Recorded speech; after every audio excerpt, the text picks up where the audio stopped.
नमस्कार दोस्तों, हम आपको इस वीडियो ट्यूटोरियल में बताने जा रहे हैं कि स्टेट बैंक ऑफ इंडिया के मोबाइल बैंकिंग सर्विस को कैसे यूज़ किया जाए। दोस्तों ये बहुत सिंपल है, बहुत ही आसान है। ना कोई बैंक जा इसको एक्टिवेट कराने के लिए ना कोई बैंक जाने की ज़रूरत है, ना कोई किसी कर्मचारी से बात करने के लिए। आप खुद ही खुद कर सकते हैं, बिल्कुल। बस आप देखते जाइए, इसके बहुत ही फ़ायदे हैं। ये इवन इंटरनेट बैंकिंग से भी बेहतर है जो सर्विसेज।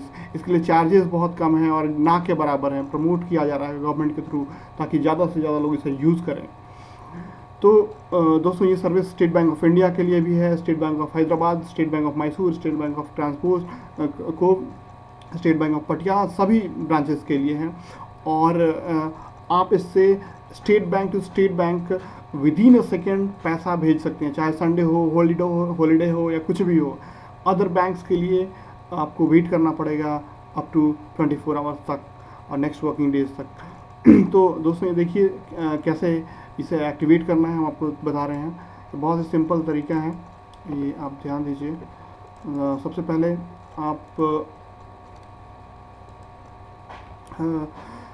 अगर आप नए कस्टमर हैं तो आप अपने मोबाइल में टाइप कीजिए कैपिटल में MBSREG। मायने नहीं रखता है कि आपका मोबाइल कोई भी मोबाइल हो, GPRS सपोर्ट होना चाहिए। एंड्रॉयड हो, सिम्बियन हो, सिंपल जावा हो, कोई भी मोबाइल हो। आप अपने मैसेज बॉक्स में टाइप कीजिए कैपिटल MBSREG और भेज दीजिए उसको 567676 पे।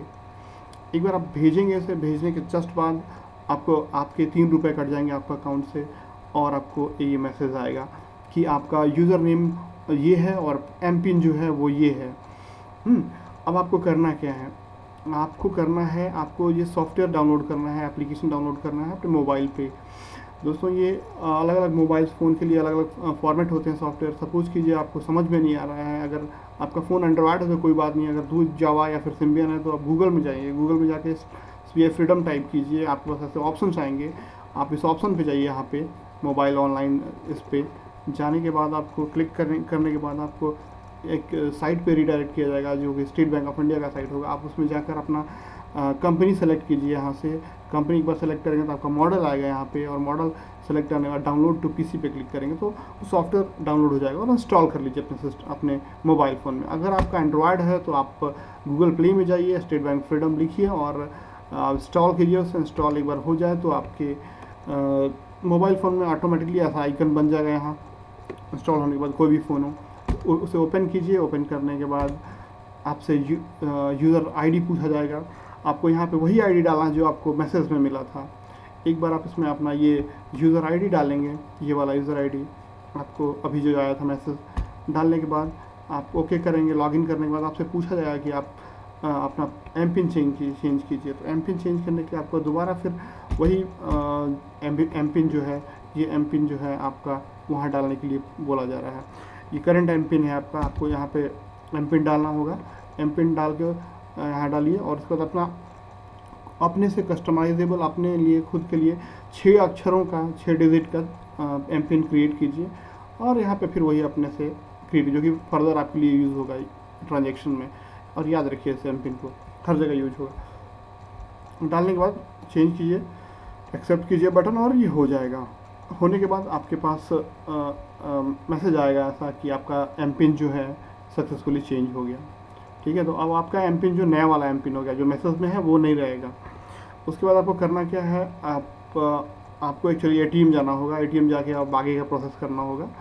और नहीं तो आप अगर चाहें, ये एक्चुअली जो अभी यूज़ कर रहे हैं वो SMS के थ्रू यूज़ करें। अगर आप चाहते हैं तो इसे GPRS के थ्रू करेंगे तो सस्ता पड़ेगा, क्योंकि अगर SMS के थ्रू यूज़ करेंगे तो ये पर SMS डिपेंडिंग अपॉन प्रोवाइडर 3 रुपये या 1.5 रुपये के आसपास कटेगा। तो इससे बेहतर है कि GPRS सेलेक्ट कर लें यहाँ पे, ताकि हम फ्यूचर में हमें पैसे ना कटें।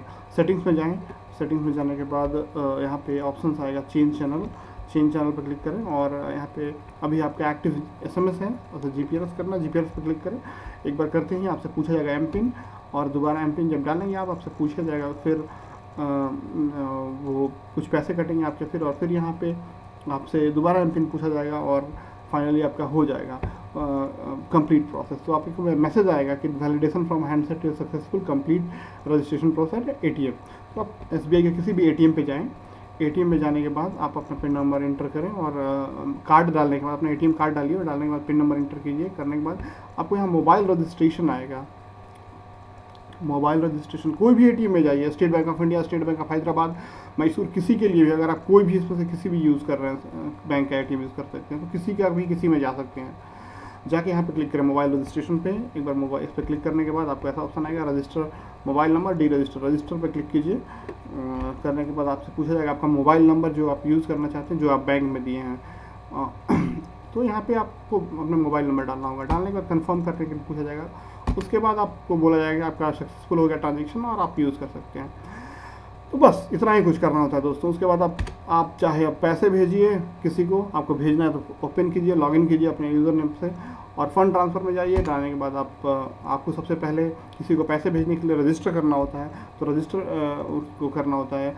रजिस्टर करने यहाँ पे जाइए और उसमें सेलेक्ट कीजिए। पूछा जाएगा कि आपके स्टेट बैंक ऑफ इंडिया का अकाउंट है या फिर किसी दूसरे बैंक का। अगर स्टेट बैंक ऑफ इंडिया का है तो माई बैंक अकाउंट सेलेक्ट कीजिए, अगर अदर बैंक है तो अदर बैंक सेलेक्ट कीजिए। ओके, उसके बाद आपको अकाउंट नंबर, अगर स्टेट बैंक ऑफ इंडिया का तो अकाउंट नंबर और आप उसका निकनेम और अमाउंट जितना आप मतलब उसको कभी भी भेज सकते हैं, लिमिट एक डिफाइन करने के लिए बोला जा रहा है यहाँ। वो करने के बाद आपको अगर स्टेट बैंक के लिए, तो अगर अदर बैंक के लिए तो आपसे पूछा जाएगा रजिस्ट्रेशन में उसका नाम, account number, IFSC code number. IFSC code number आप पूछ सकते हैं कहीं से भी, उसका निकनेम और कितना उनको अकाउंट में आप पैसा देना चाहते हैं, मैक्सिमम कितना लिमिट डिफाइन करना चाहते हैं। उसके बाद फिर आप ट्रांसफ़र फंड में जाइए। एक बार वो होने के बाद, सक्सेसफुल होने के बाद, रजिस्टर आदमी जो है थर्ड पार्टी रजिस्टर जिसको भेजना है वो रजिस्टर हो गया, अगर उसका अकाउंट सक्सेसफुल, तो यहाँ पे फिर जाना होगा आपको ट्रांसफ़र फंड में। ट्रांसफ़र फंड में जाने के बाद उस पर अकाउंट, यहाँ पे आपको अमाउंट कितना पैसा भेजना है, वो टाइप ऑफ पे की मतलब आपके बैंक का है या फिर अदर बैंक का सेलेक्ट करना होगा। उसका निकनेम यहाँ पे ऑटोमेटिकली आएगा, अगर सेलेक्ट हो जाएगा, वहाँ रजिस्टर हो जाएगा तो सेलेक्ट कीजिए और अपना अकाउंट यहाँ क्लिक करने पर आपका अकाउंट सेलेक्ट दिखाएगा और उसे सेलेक्ट कर लीजिए और ओके कीजिए। आप पैसा भेज सकते हैं किसी को भी। आप इंक्वायरी सर्विसेज में कभी भी बैलेंस इंक्वायरी या फिर आप मिनी स्टेटमेंट देख सकते हैं। कभी भी आप चाहें तो मोबाइल टॉप अप किसी का भी कर सकते हैं, any time. Okay, mobile DTH जो भी है, बहुत से ऑप्शन है दोस्तों। सो ये बहुत ही बेहतरीन सर्विस है स्टेट बैंक ऑफ इंडिया का, जिससे कि यहाँ के जो स्टेट बैंक ऑफ इंडिया के जो कर्मचारी बाबू लोग हैं, उनकी वजह से इसे हम लोग अच्छी तरह से उपयोग नहीं कर पाते ना, ये सहयोग होता है उनकी तरफ से। तो हमने ये वीडियो बनाया ताकि आप ज़्यादा से ज़्यादा लोग यूज़ करें इसे। ये एक बेहतरीन सर्विस है, ना कोई पैसा कटता है और क्या हम कहें, बहुत ही बेहतरीन है। आप यूज़ करके देखिए। अगर आपको कोई प्रॉब्लम है तो कमेंट बॉक्स में टाइप कीजिए, आई विल डेफिनेट, मैं आपको हमेशा बिल्कुल मदद करूँगा। और हमारे वीडियोज़ को अगर आप पसंद करते हैं, हमारे चैनल में और भी बहुत से वीडियोज़ हैं हार्डवेयर नेटवर्किंग, कंप्यूटर्स के बारे में और जनरल चीज़ों के बारे में जो कि टेक्निकल हैं।